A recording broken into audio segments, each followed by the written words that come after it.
Dice, entonces el capítulo 13 al 23, ¿no entra? Deme un minutito que también estamos con lo de la radio.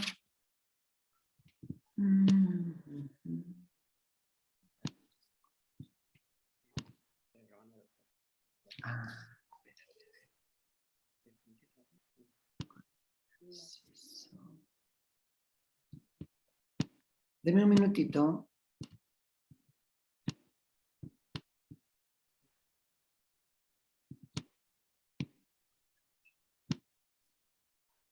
Acá.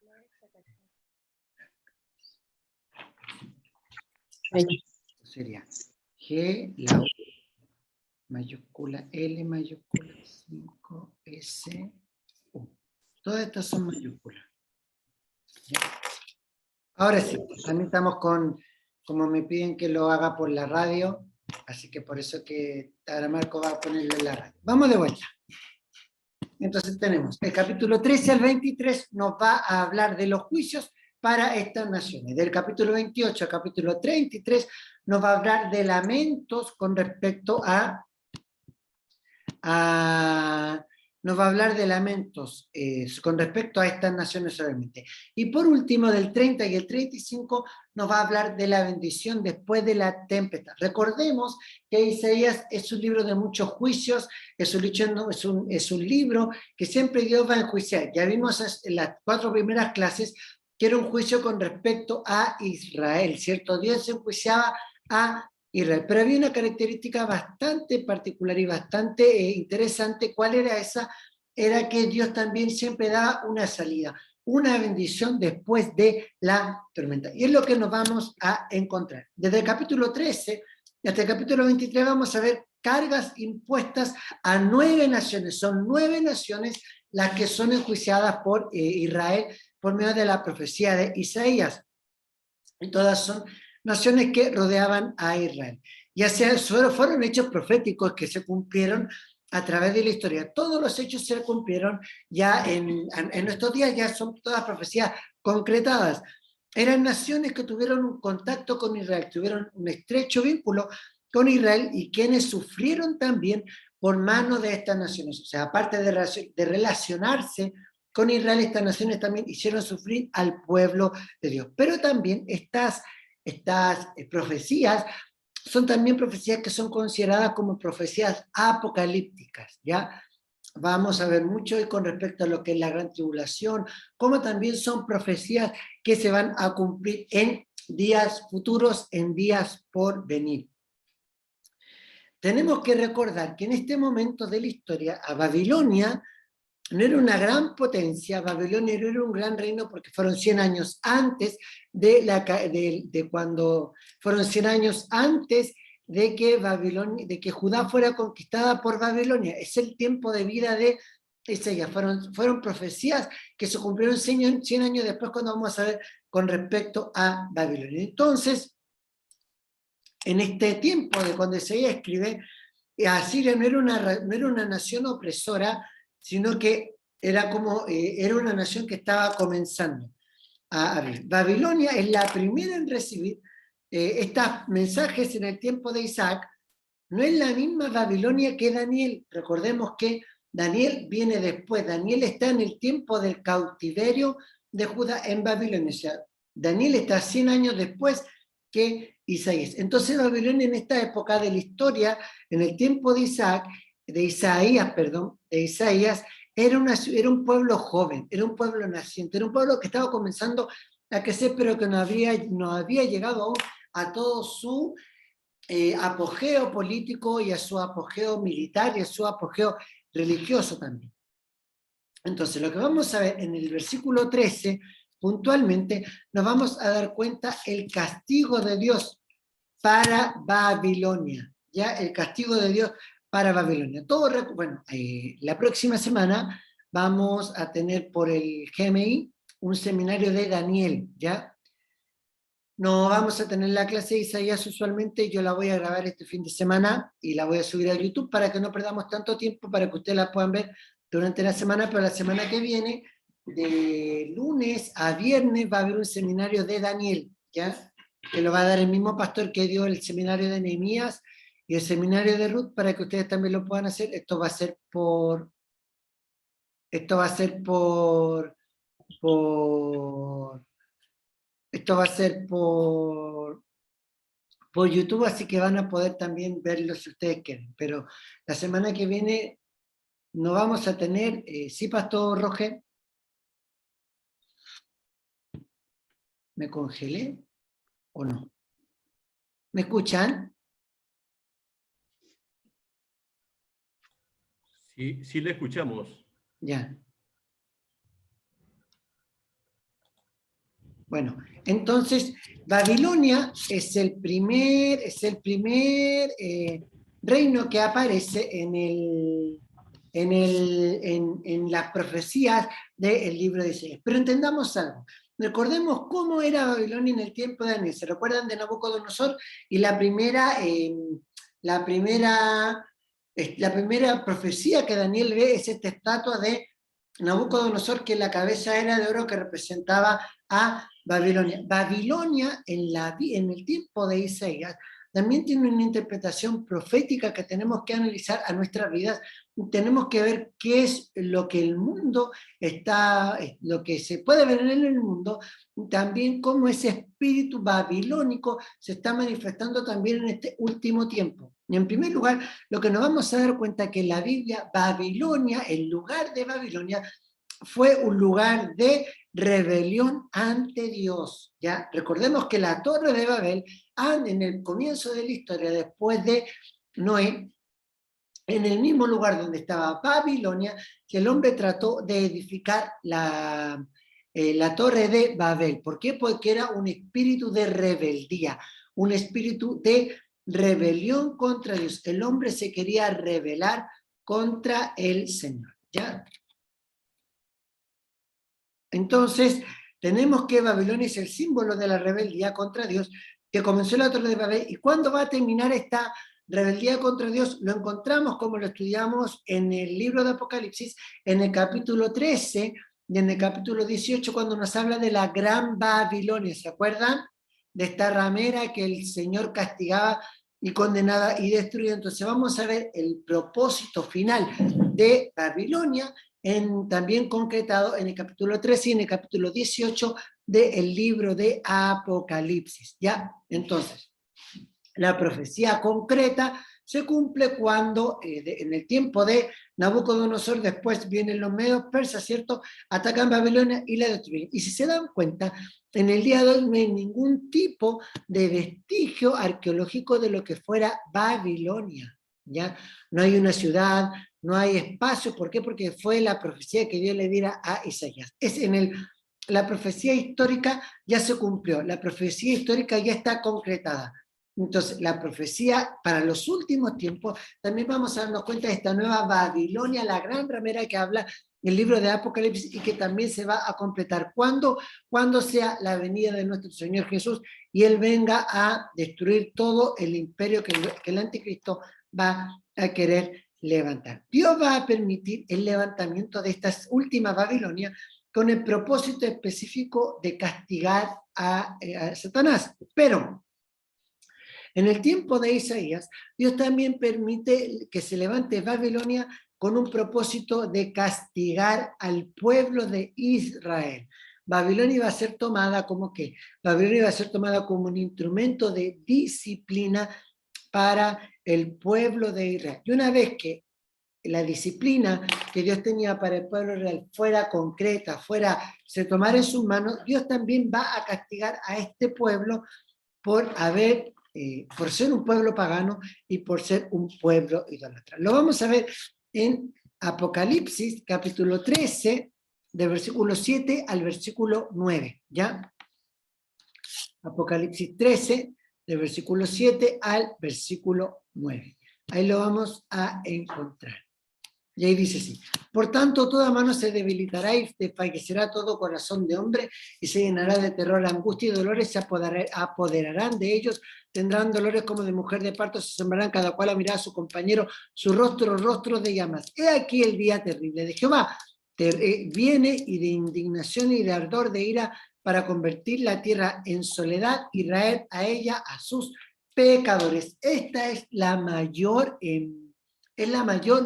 profecía que Isaías está dando al pueblo de Babilonia. Iba a ser un tiempo de gran dolor y de gran destrucción. ¿Ya? Lo mismo aparece en Isaías capítulo 13, versículo 10.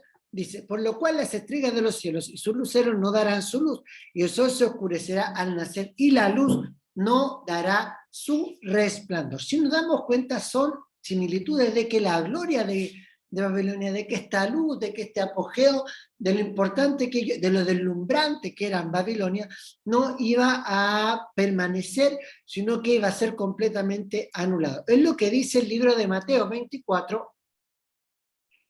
Es un capítulo que nos habla sobre una descripción bastante gráfica de lo que van a ser los días de la gran tribulación. Y dice que inmediatamente después de la tribulación de aquellos días, el sol se oscurecerá y la luna no dará su resplandor y las estrellas caerán del cielo y las potencias de los cielos serán conmovidas. ¿Ya?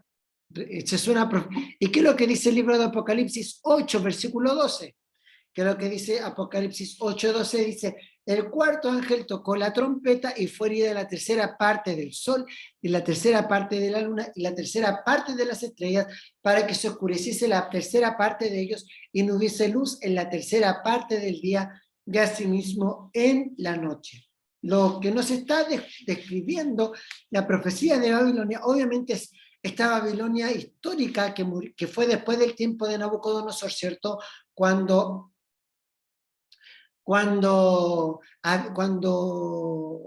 Abel-Merodach fue el rey y fue destronado por el rey Ciro. Entonces, esto ya pasó, pero también Cristo y el libro de Apocalipsis están haciendo una profecía, están tomando la palabra de Isaías como una profecía también de los últimos tiempos. Los versículos de esta parte del libro de Isaías nos describen la destrucción mundial en la gran tribulación, en donde solamente el remanente de Dios habrá de permanecer. Solo va a haber un remanente que va a permanecer. En Isaías 13, versículo 17 dice, he aquí que yo despierto contra ellos a los medos que no se ocuparán de la plata ni codiciarán oro. Estamos viendo que Dios va a levantar a una nación para castigar a Babilonia. ¿Cuál es esa nación? Los medos persas, que eran esta parte de plata, el torso y los brazos de plata de la estatua del rey Nabucodonosor. Aunque el mayor imperio de la historia antigua siempre fue Babilonia, ya fue mucho mayor que cualquier otro imperio babilonio. Entonces, Dios va a despertar, Dios va a tomar a los medos para destruir a el imperio babilónico. Y dice, y Babilonia, en Isaías 13 y 19, dice, y Babilonia, hermosura de reinos y ornamenta de la grandeza, será como Sodoma y Gomorra a la que trastornó Dios. Si nos damos cuenta, Dios está haciendo describiendo la hermosura de Babilonia, el orgullo de los caldeos, pero todo esto iba a ser abatido por Dios, así como fue destruido Sodoma y Gomorra.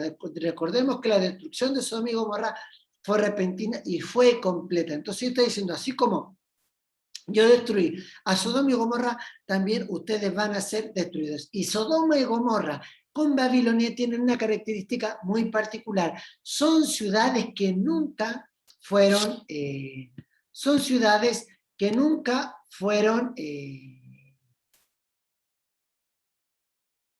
miren lo que dice, se está quedando sin tiempo, me ha eliminado el límite de tiempo. Bueno, el Sodoma y Gomorra fueron ciudades que nunca fueron reconstruidas y que nunca fueron levantadas. ¿Sabe lo que me llegó? Un mensaje de Zoom que nos daban reunión ilimitada, gracias a Dios. Así que no tenemos que hacer otro link. ¿Ya? Entonces, fueron ciudades que nunca antes se reconstruyeron y nunca se pudieron encontrar ruinas. Babilonia representa la confusión al igual que la futura Babilonia. ¿Por qué? Porque cuando vinieron, ¿cuál era la característica de Babilonia? Cuando ellos conquistaban un pueblo, se llevaban a los nobles, a los estudiosos, a los escribas, a la gente con mucho intelecto, y los dejaban irse a Babilonia.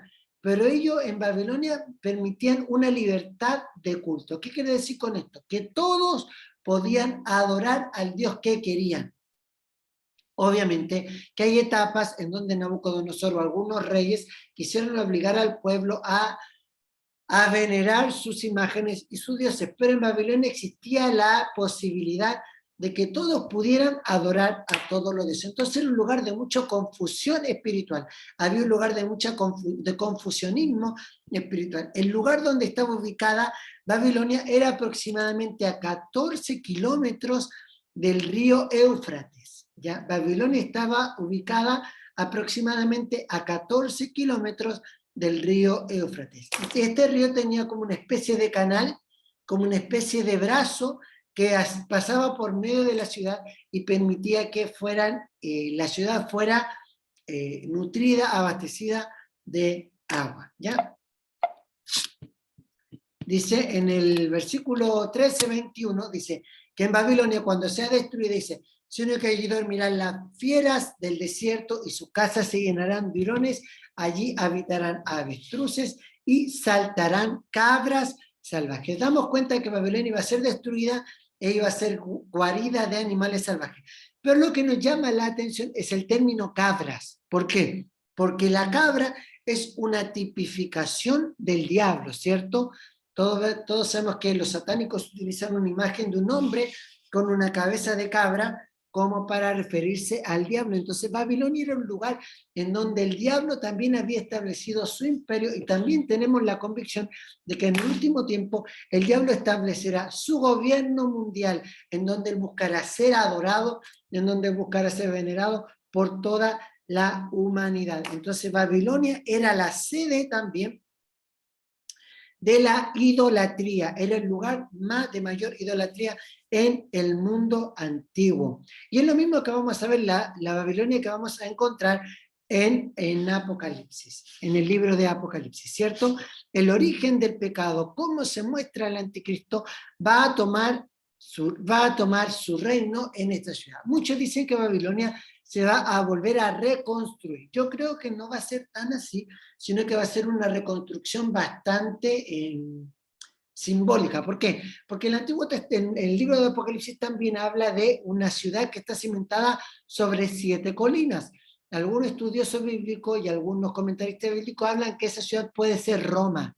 Yo creo que el lugar físico de Babilonia no va a volver a levantarse, pero sí va a levantarse en algún otro lugar del mundo. Entonces hemos visto todo este capítulo 13 cuando hace una condena con Babilonia, cuando hace una condena a este centro de idolatría y cómo Dios va a destruir y va a desarraigar de cualquier lugar esta ciudad. Llegamos al capítulo 13, 22, dijimos que en sus palacios aullarán hienas y chacales en su casa de deleite, y cercano a llegar su tiempo y sus días no se alargarán. O sea, la gloria de Nabucodonosor, la gloria del rey que quería, no va a servir nada más ni nada menos para qué, para guarida de hienas y chacales, que son animales rapaces. ¿Qué es lo que hacen las hienas y qué es lo que hacen los chacales?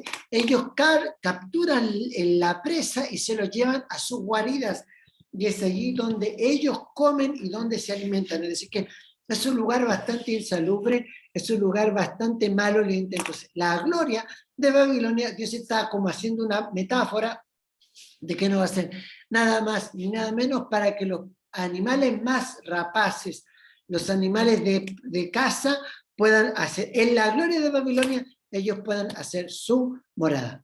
Porque mire lo que dice el capítulo 14, versículo 1, nos habla la reacción por la cual Babilonia va a ser enjuiciada por parte de Dios. Porque Jehová tendrá piedad de Jacob y todavía escogerá a Israel y lo hará reposar a su tierra, y a ellos se unirán extranjeros y se juntarán a la familia de Jacob. Babilonia es la primera de las 9 naciones en recibir un juicio profético por parte de Dios. Las situaciones y naciones son la expresión de temor del mundo. A diferencia de Apocalipsis, capítulo 13, capítulo 14, comienza con un trono, la diferencia de Isaías, el capítulo 13 es un capítulo de condena, su palacio van a ser guaridas de animales, van a quedar destruidos, no va a quedar nada. Pero el capítulo 14, cuando sigue hablando de la profecía contra Babilonia, comienza con un hálito de esperanza. Dice que Dios va a escoger, va a traer a Israel y lo va a unir en la casa de Jacob. Esto obviamente está haciendo profecía al retorno del pueblo de Israel que se dio con Zorobabel, con Esdras y con Nehemías. A diferencia, Isaías 13, a diferencia de Isaías 14, comienza con un tono de alegría por el juicio final de Babilonia. Se establece el reino, habiéndose eliminado de la tierra todo el temor, todo el peligro, todo el pecado, ya que no queda ningún enemigo de Dios. Es un capítulo que se mueve comenzamos con la alegría del retorno, pero vamos a ver cómo Dios también termina castigando a Satanás y el problema del mal. El capítulo 14:1 es un verso que se extiende hasta el final de los tiempos, asegurando la restauración eterna de Israel y del reino eterno de Jesucristo. ¿Ya? Isaías 14:2 nos habla y dice: lo tomarán los pueblos y los traerán a su lugar, y la casa de Israel los poseerá por siervos y criadas en la tierra de Jehová, y cautivarán a los que cautivaron y señorearán sobre los que los oprimieron. ¿Qué quiere decir con esto? Que el pueblo de Dios va a ser superior, va a poder vencer a todos aquellos que quieran hacer mal frente a él. Habla de los pueblos no judíos y cómo los gentiles ayudarán a la reconstrucción de Israel, lo cual se cumple hasta el día de hoy. ¿Ya? Dice en versículo 13, y en el día de Jehová te dé Jehová de tu reposo y te dé temor, y en la dura servidumbre en que te hicieron vivir. O sea, Dios le está dando esperanza no a Babilonia, sino que Dios le está dando esperanza a Israel. Y en el día de Jehová, de servidumbre que te hicieron servir, tú pronunciarás este proverbio contra el rey de Babilonia y dirás: ¿cómo paró el opresor? ¿Cómo acabó la ciudad codiciosa de oro? Babilonia es una representación del gran enemigo de los últimos días, y nos habla del juicio final y de la gran tribulación, y cómo esto no va a prevalecer en función de los hijos de Israel. Y en el capítulo 14, 7 y 8, no lo voy a leer para ir avanzando, aquí nos muestra que es algo que aún no ha sucedido, ¿ya? Lo más probable es que esto se dé cuando sea la gran batalla del Armagedón. En lugar de tristeza van a haber canciones y el lloro será una experiencia de una noche. ¿Por qué? Porque claro, como los enemigos de Dios van a ser destruidos, nosotros vamos a dar voces de júbilo y voces de victoria. Y nos habla en 14:9, nos habla del último soberano del mundo arrojado al tormento, ¿ya? El Seol, que es cuando nos dice que el Seol de abajo se espantó de ti, el Seol significa el sepulcro, y es lo que vamos a ver más adelante en los versículos 10 y el versículo 11, cuando hace una descripción gráfica de cómo será removida la gloria del ser humano. No lo voy a leer, pero para que ustedes lo anoten ahí. El versículo 10 y el versículo 11 del capítulo 14 es una descripción gráfica de cómo la gloria del hombre va a ser removida. Y llegamos a un aspecto importante del capítulo 14 del libro de Isaías. En el 14:12 nos va a hablar del origen de Satanás y el origen del mal, ¿ya? Vamos a ver de cómo aparece el diablo en toda esta escena y cómo aparece el diablo en la historia de la humanidad. En el 14:12 dice: Lucero, caíste, hijo de la mañana, cortado fuiste por tierra tú, que debilitas a las naciones. Lucero o Lucifer no es más que una alusión a Satanás. Algo súper importante: ¿por qué Dios permitió ¿por qué Dios permitió el mal? Es la pregunta que todos nos hacemos. A lo mejor Dios pudo haber sido soberano y no haberle dado a los ángeles tampoco la capacidad de decidir. Por ejemplo, el diablo era un arcángel, uno de los 3 más importantes, y el diablo tuvo que decidir desobedecer a Dios. Claro, sería fácil para Dios decir: bueno, yo no quiero que nadie me desobedezca, yo quiero que nadie peque, quiero que todos sean buenos y que todos me adoren. Y sería fácil para Dios también haberle dicho al hombre que no pecáramos, pero la verdad es que eso sería una veneración o una obediencia condicionada. ¿Por qué? Porque la verdadera veneración, la verdadero temor, la verdadera obediencia debe nacer de nosotros hacia Dios. ¿Me explico? Si Dios no le hubiese dado el libre albedrío a todos, el diablo no hubiese pecado y no hubiese querido tomar el lugar de Dios, no se hubiese rebelado contra Dios. Entonces, ¿por qué Dios permite este libre albedrío? Es para que nosotros seamos quienes tomemos la decisión de obedecer, de honrar o de rebelarnos contra Él. ¿Se recuerdan cuál era el concepto, el pecado de Babilonia? Dijimos en un comienzo que Babilonia nos hablaba de rebelión. Había una rebelión contra Dios. Y no es paradójico, no es coincidencia que el capítulo 14 nos muestre el primer ejemplo de rebelión en la historia de la humanidad. El primer ejemplo de rebelión no fue Adán y Eva en el huerto del Edén, sino que el primer ejemplo fue cuando Satanás se rebela contra Dios y quiere tomar el lugar de Dios. En Ezequiel 29 también después lo pueden leer para entender el origen del mal. De acuerdo a Ezequiel 29, Satanás fue la criatura más elevada en la creación de Dios, pero se elevó contra Dios al afirmar su voluntad por encima de la voluntad de Dios. El mismo Señor Jesús lo dice en Lucas, capítulo 10, versículo 18. Lucas 10, 18 dice, y les dijo, yo veía a Satanás caer del cielo como un rayo. Cristo está diciendo, yo vi cuando Satanás fue echado fuera del reino de los cielos. Ya dice en Isaías 14:13, tú decías en tu corazón, subirá al cielo en lo alto y junto a las estrellas de Dios levantaré mi trono y en el monte del testimonio me sentaré a los lados del norte. ¿Cuál fue el pecado de Satanás? El pecado de Satanás que estaba colocando su voluntad por sobre la voluntad de Dios y era el estado embrionario del pecado. Cuando él comenzó a anhelar el lugar de Dios, el pecado se comenzó a gestar. Dice, sobre las alturas de las nubes subiré y seré semejante al Altísimo. Sí, y seré semejante al Altísimo. ¿Por qué? Porque es ahí donde comienza a provocarse el origen del mal. Y es algo que también traemos nosotros arraigado en nuestro corazón. Isaías 53:6 dice, todos nosotros nos apartamos como ovejas, cada cual se apartó por su camino. ¿Por qué? Porque como ovejas tenemos tendencia a ir al lugar donde no nos conviene. Como hombres, tenemos tendencia a dirigirnos a un lugar que no es el lugar al cual Dios nos está llamando. ¿Por qué? Porque tenemos este ánimo, este deseo de poner nuestra voluntad por sobre la voluntad de Dios. Por eso es que Jesús dice en el Padre nuestro, venga tu reino, hágase tu voluntad.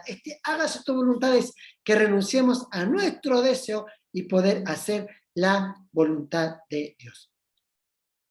Dice en Isaías 14, 16, 17 nos va a hablar que Dios va a juzgar a Satanás con un juicio severo y será echado en el lago de fuego preparado para él. ¿Ya? Eso lo encontramos en Isaías 14, 16, que está en pantalla, y también en Isaías 14, 17.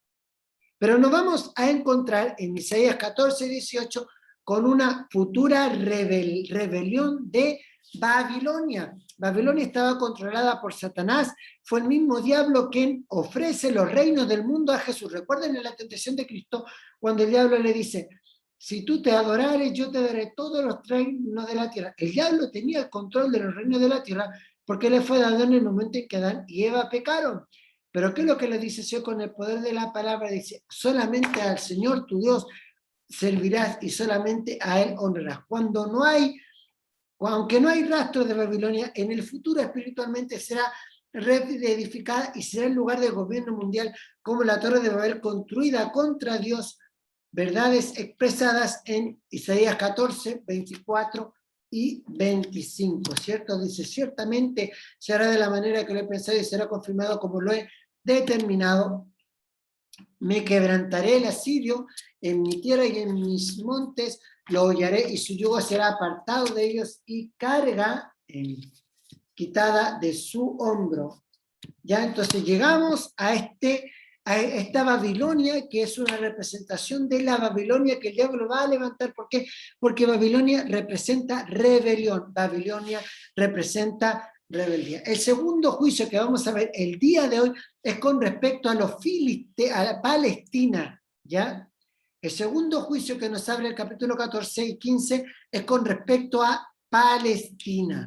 En esta etapa de la profecía de Isaías se inserta el relato del juicio sobre Palestina que se precipitó con la muerte de Acaz. Acaz muere y Palestina, los palestinos son los filisteos, ¿ya? Palestina son los filisteos, entonces cuando ustedes le hablan de los filisteos, como por ejemplo Sansón, pero no, Sansón no, Goliat era un filisteo, era de Palestina. Cuando muere Acaz, el rey de Israel, ¿se recuerdan este rey malo? Palestina se goza, se alegra, ¿por qué? Porque los judíos se quedaron sin rey y pensaron que ellos iban a ser destruidos, que ellos iban a morir y que el pueblo de Israel iba a terminar. Se gozan de la desgracia de los demás. Entonces, segundo juicio, dijimos que el primero para Babilonia era la rebeldía, el segundo para Palestina, el juicio es por ser poco considerados con sus prójimos, ¿ya? Ser poco considerado por sus prójimos. En 14:29 dice: no te alegres, Filistea toda, por haberse quebrado la vara del que quería, porque la raíz de la culebra será espid y su fruto serpiente voladora. Cuando habla de esta vara que se quebró, está hablando obviamente del rey Acaz. Después de Acaz hubieron dos reyes buenos, que los que siguieron a Acaz, pero vemos en este momento que Dios le dice a Palestina que no se alegre por la muerte del rey de Israel, por la muerte de Judá, perdón, la muerte del rey de Judá, por la muerte de Acaz. Antes de que venga el reino bendecido, va a venir un castigo severo de parte de Dios. Los filisteos le dan nombre a la región conocida como Palestina, quienes llegaron a la costa del mar Mediterráneo, en la parte del mar Mediterráneo. Ellos salieron de Egipto y subieron y se pusieron en lo que es la zona del mar Mediterráneo, lo que hoy se conoce como la Franja de Gaza, ¿ya? Ellos no estaban cuando viene Abraham, ¿se recuerdan cuando viene Abraham? Y los filisteos no estaban allí porque era una tierra conquistada por los cananeos. Cuando los filisteos se establecen en la tierra que les correspondía a ellos, mientras Israel estaba como cautivo en Egipto, también sale un grupo de filisteos y se instaura en la tierra prometida. ¿Por qué? Porque cuando entra Josué también se encuentra con los filisteos. David tiene una gran parte de su reinado en pelea con los filisteos. No estaban en la época de Abraham, ya que era una tierra habitada por cananeos, pero en los 430 años del cautiverio, ellos sí ahí establecieron su vida. Entonces Dios establece el juicio contra Filistea y contra Palestina, ¿ya? Contra Filistea y contra Palestina. Entonces, ¿por qué Dios castiga a Filistea? Porque eran personas que en vez de ponerse en el lugar del otro, en vez de colocarse en el lugar del otro, ellos se alegraban por la destrucción de los demás. Y llegamos al capítulo 15, donde nos encontramos con la tercera nación contra Moab. ¿Quiénes eran los Moab? Moab era donde estaba la parte oriental del río Jordán. Recuerden, ¿se acuerdan el famoso profeta Balaam? Balaam fue tomado por el rey Balac, le pagó para que fuera a profetizar contra el pueblo de Israel. Entonces el tercer aspecto que Dios castiga al pueblo de Moab, en la profecía de Moab, y el tercer aspecto que Dios quiere castigar es el enriquecimiento por el ministerio, es el aprovechamiento físico, es el amor al dinero. Esta tercera profecía está contra Moab, en el versículo capítulo 15, capítulo 16, y tiene que ver con un Moab en comparación, está asimilando al tiempo de Balac y de Balaam. Moab proviene de Lot. Recordemos que Lot tuvo dos hijas, ¿cierto? Y estas hijas, para que no pidieran la descendencia, tienen relaciones con su padre, y así nacen los moabitas, quienes eran un gran pueblo, un pueblo muy enemigo para el pueblo de Israel. Tuvo su mayor rey emblemático, el rey Balac, quien le paga a Balaam para que pueda profetizar contra el pueblo de Israel. Ruth también era moabita, pues llegó a ser la bisabuela de David. La nación, como tal, ya en el tiempo de Isaías había desaparecido, pero había muchos descendientes de moabitas, ¿ya? Entonces, los moabitas también son catalogados como los murmuradores, ¿ya? Como los murmuradores. En Isaías, en Judas, perdón, uno dice, habla contra los murmuradores que andan según sus propios deseos, cuya boca habla cosas infladas, adulando a las personas para sacar provecho. Son personas impías, manipuladoras, que aparentan piedad, pero no lo tienen. ¿Ya?